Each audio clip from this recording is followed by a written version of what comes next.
नमस्कार। आज के इस खास कार्यक्रम में आपका स्वागत है और आज हमारे खास मेहमान हैं भारतीय जनता पार्टी के राष्ट्रीय उपाध्यक्ष प्रभात झा जी। प्रभात जी से जानने की कोशिश करेंगे कि इस समय जो पूरे देश में भारतीय जनता पार्टी की स्थिति दिखाई दे रही है और आज से 100 दिन पहले जो स्थिति थी उसमें अचानक इतना तेजी से बदलाव क्यों हो गया और इसके लिए कौन से कारण हैं जो जिम्मेदार हैं, इन सब कारणों को जानने की कोशिश करेंगे। प्रभात जी, बहुत बहुत स्वागत है आपका। कासिम जी, थोड़े बहुत परिवर्तन हर पल के बाद होता है। हर मासा, हर पल, हर क्षण परिवर्तन के होते हैं। 100 दिन पहले जो था वो 100 दिन बाद नहीं रहेगा। 100 दिन बाद जब 200 दिन होंगे वैसा दिन नहीं रहेगा। इसलिए परिवर्तन प्रकृति का नियम है। बात रही, आप इस राजनीतिक दौर में उपचुनाव के बारे में पूछेंगे और पूछ रहे हैं।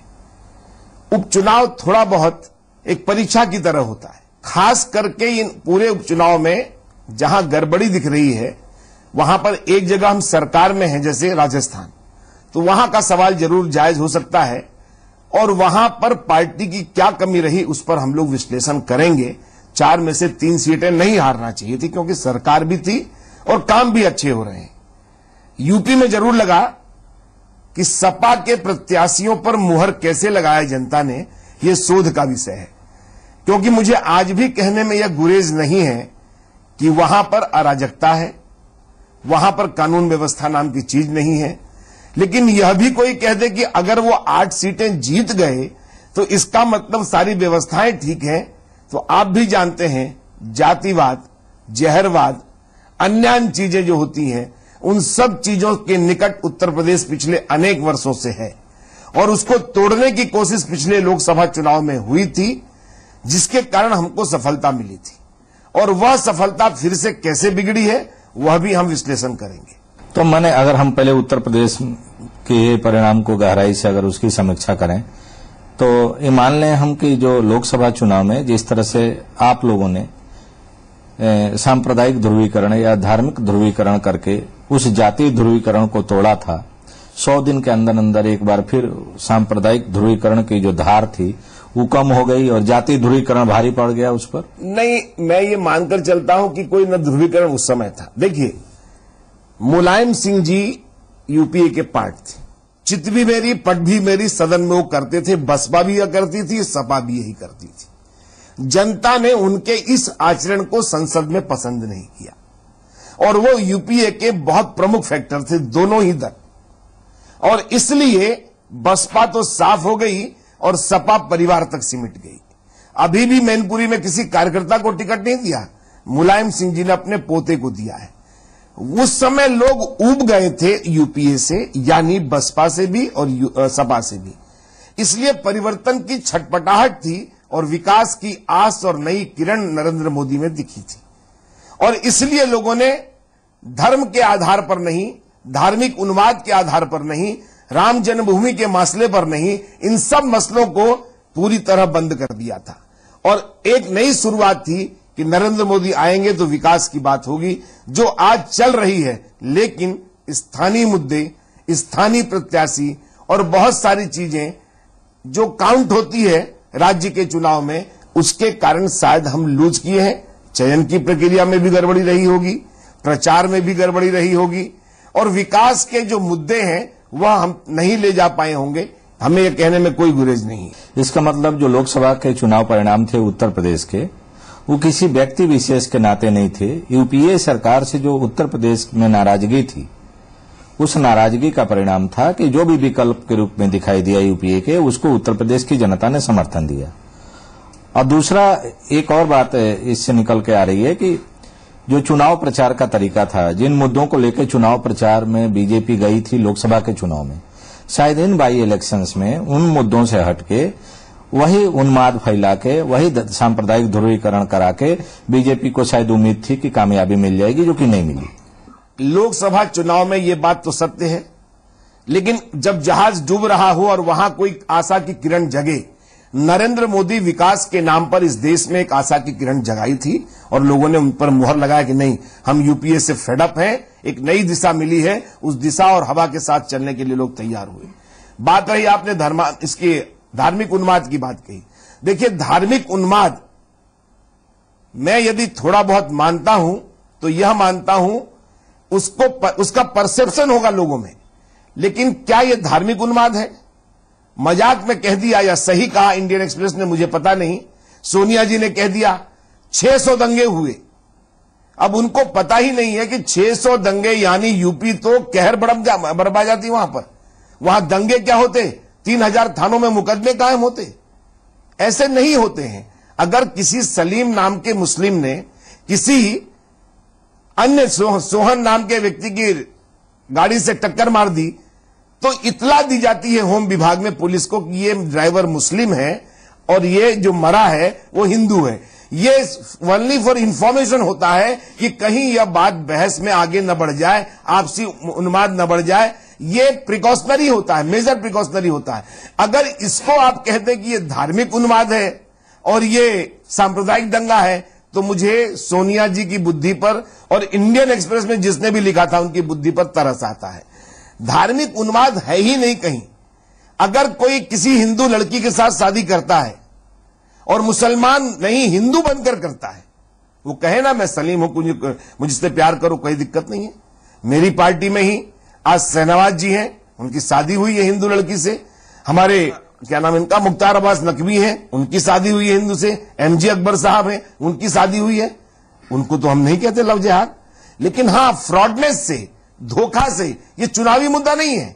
ये तो चुनाव के समय घटना घटी और उस पर कुछ लोगों ने रिएक्शन दिया तो सबने पकड़ा, मीडिया ने, कि ये लो हल्ला करो, लव जिहाद, लव जिहाद। और मैं मानकर चलता हूं कि मैं मीडिया में भी रहा हूं तो मैं जानता हूं कि किस चीज को मीडिया पकड़ती है। और इसलिए हमारे उत्तर प्रदेश के वृंदावन में हुए राज्य की इकाई की बैठक में भी ये मुद्दा नहीं आया था। हां, उस समय किसी ने बाइट दी होगी जब किसी ने पूछा होगा। इसलिए मैं उत्तर प्रदेश में इस तरह के धार्मिक उन्माद को एक सिरे से खारिज करता हूं और चुनाव में तो उसका कोई प्रयोग नहीं होता। आपने देखा होगा उत्तर प्रदेश में ही विकास के नाम पर नरेंद्र मोदी के नेतृत्व में हमने 73 सीटें जीतने की कोशिश की और जीते। प्रभात जी, बाई इलेक्शन में जो कैंपेन हुआ आपकी पार्टी की तरफ से, उसके जो स्टार कैंपेनर बनाए गए, आदित्यनाथ बनाए गए। आपके दल में तमाम कद्दावर नेता हैं जो उत्तर प्रदेश से आते हैं, मध्य प्रदेश से आते हैं। आप खुद उत्तर प्रदेश में रहे हैं बहुत दिनों तक, उत्तर प्रदेश की राजनीति समझते हैं। ये क्या कारण था कि स्टार कैंपेनर आदित्यनाथ को बनाया गया? पार्टी का कोई शीर्ष नेतृत्व तो उसके में नहीं गया। 5 बार के सांसद, पूर्वी उत्तर प्रदेश में अच्छा प्रभाव, नेता को आगे लाने का एक प्रयोग, 26 साल की उम्र में सांसद बनने का योग, अगर ये सब होता है तो नेचुरली कोई प्रयोग करता। फिर आप समझते हैं वो नेता के साथ साथ एक पीठ के गौरक्षा पीठाधीश्वर भी अब बन गए हैं। उसके पहले भी वो उसी सन्यासी वेश में रहते थे। जब कोई उनसे बात करता है तो इस तरह की बात वे करते ही हैं। लेकिन पार्टी दायित्व देती है प्रचार का। उनको भी दिया था, कलराज जी मिश्र को भी दिया था, लक्ष्मीकांत जी वाजपेयी को भी दिया था।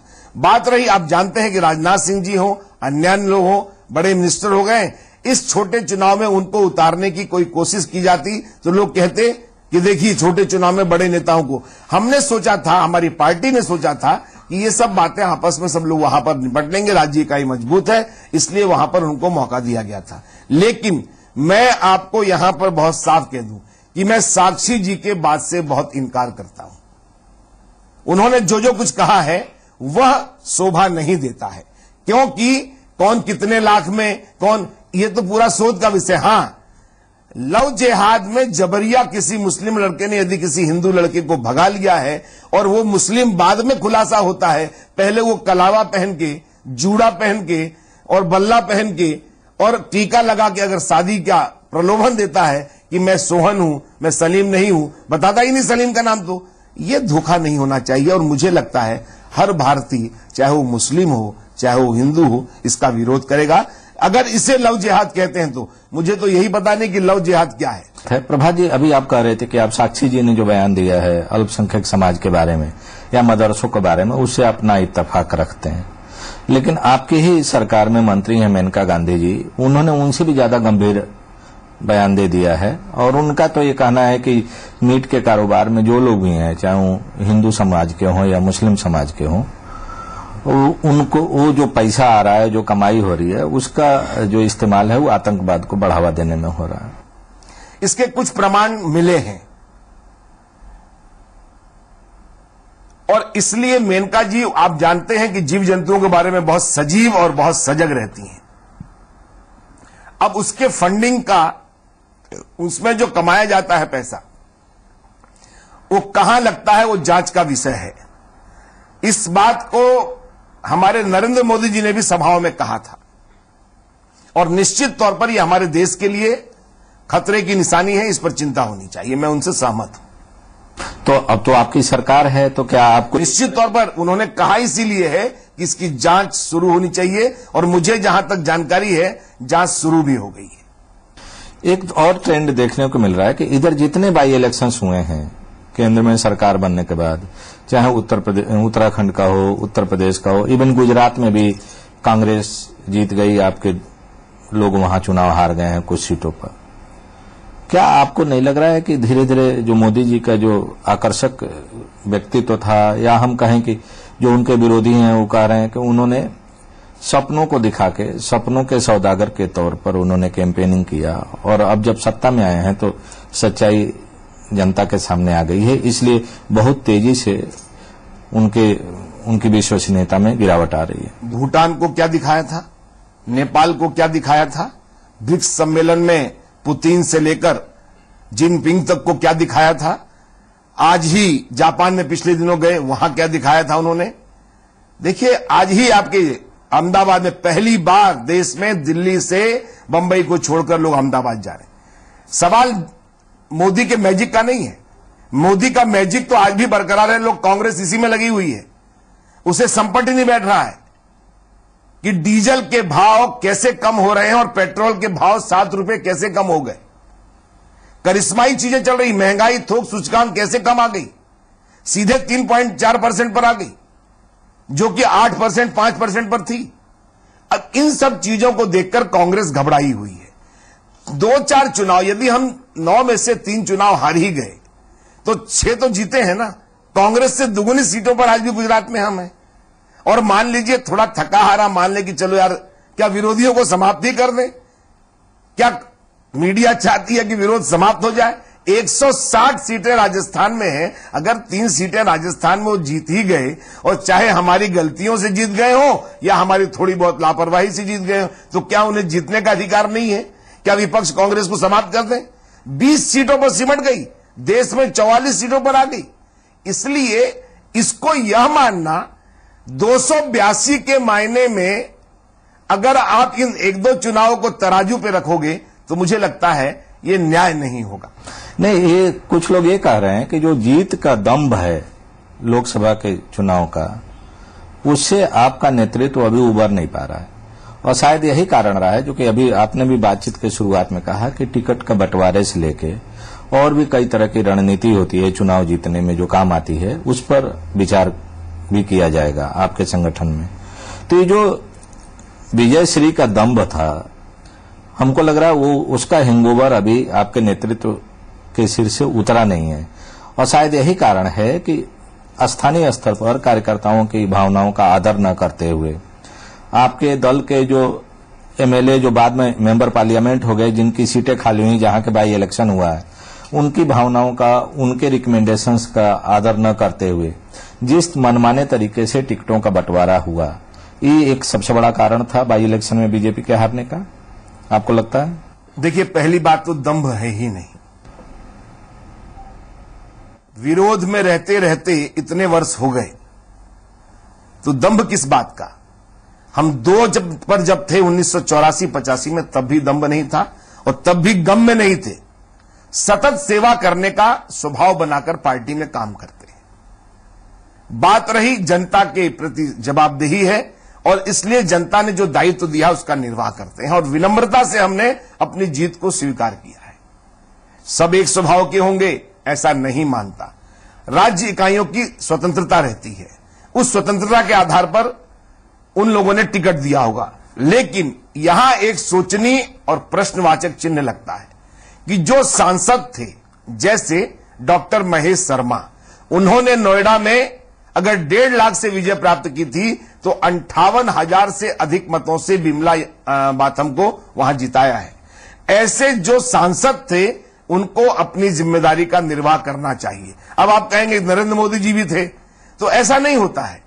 नरेंद्र मोदी जी 2 दिन गए थे फॉर्म भरने और 1 दिन समापन वाले दिन गए थे। बावजूद उसके वहां पर अपना दल चुनाव लड़ा था और वहां पर उन्होंने अपनी माताजी को टिकट दे दिया था।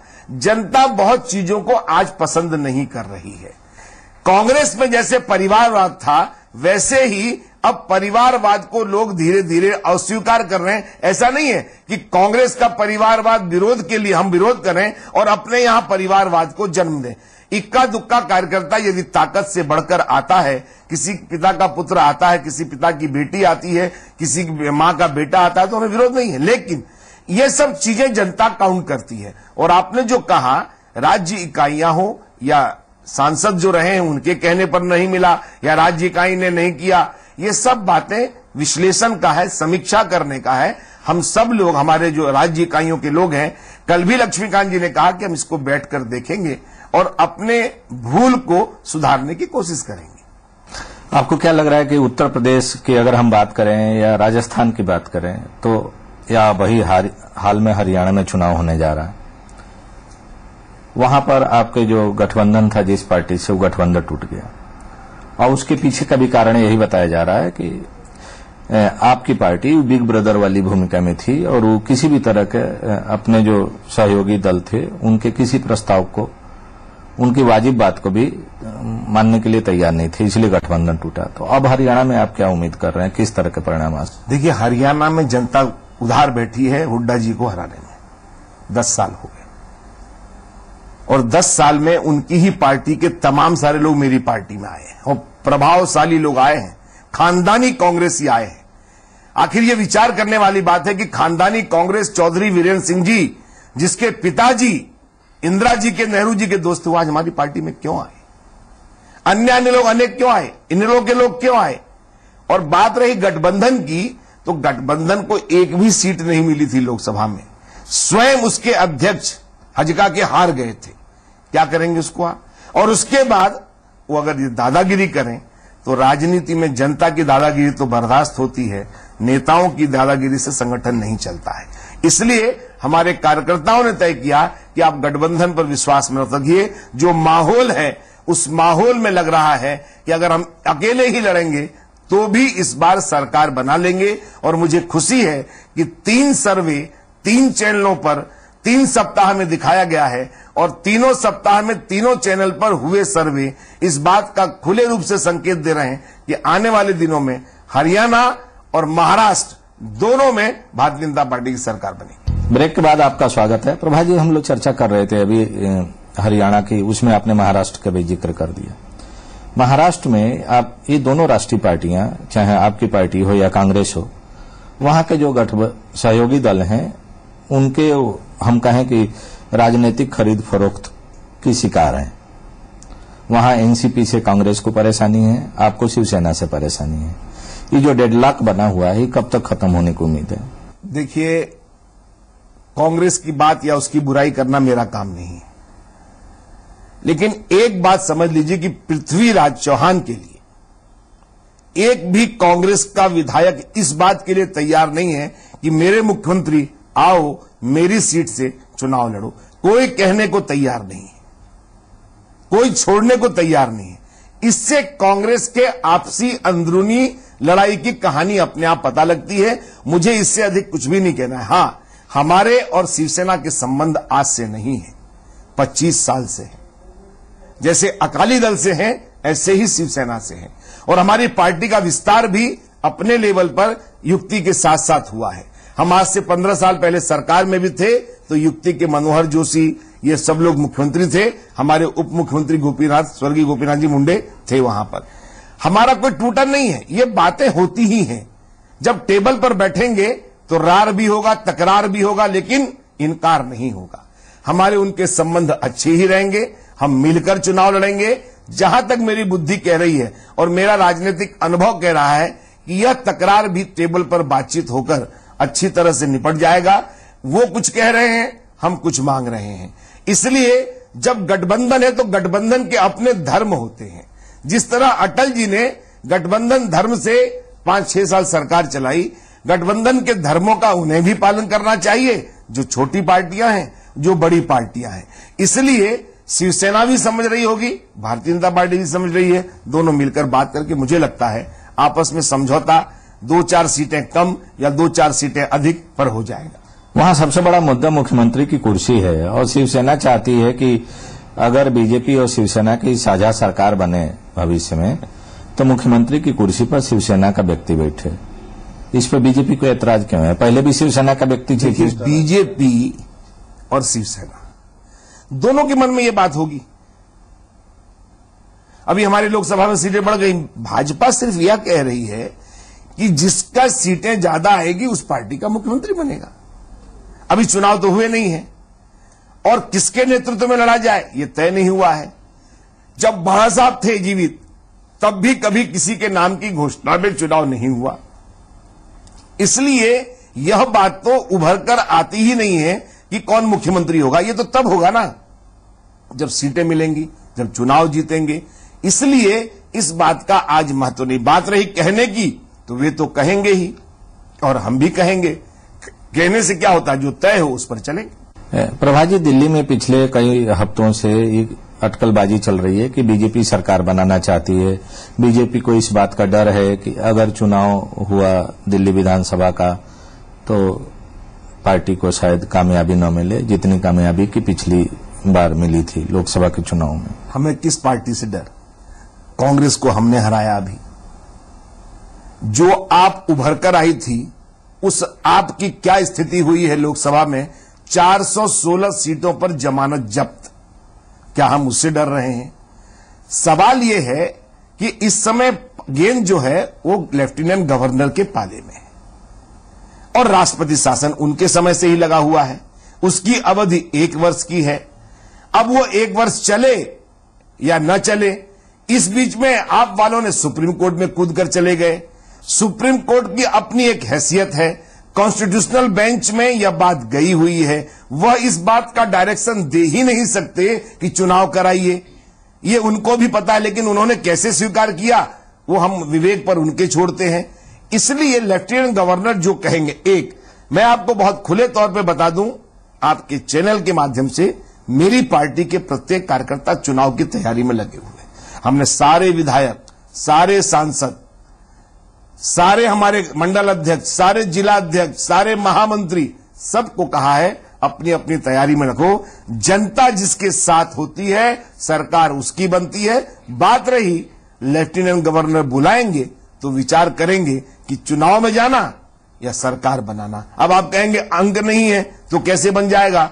ये सब चीजें तब तय होती हैं जब कोई ऐसी बनने की स्थिति बनती है। और राजनीति में आज जो परिस्थिति है वो कल नहीं होगी, कल जो है वो परसों नहीं होगी। इसलिए लेफ्टिनेंट गवर्नर के निर्णय क्या होते हैं उस पर सब बातें निर्भर है। बहुत बहुत धन्यवाद। बहुत बहुत धन्यवाद भाषण जी।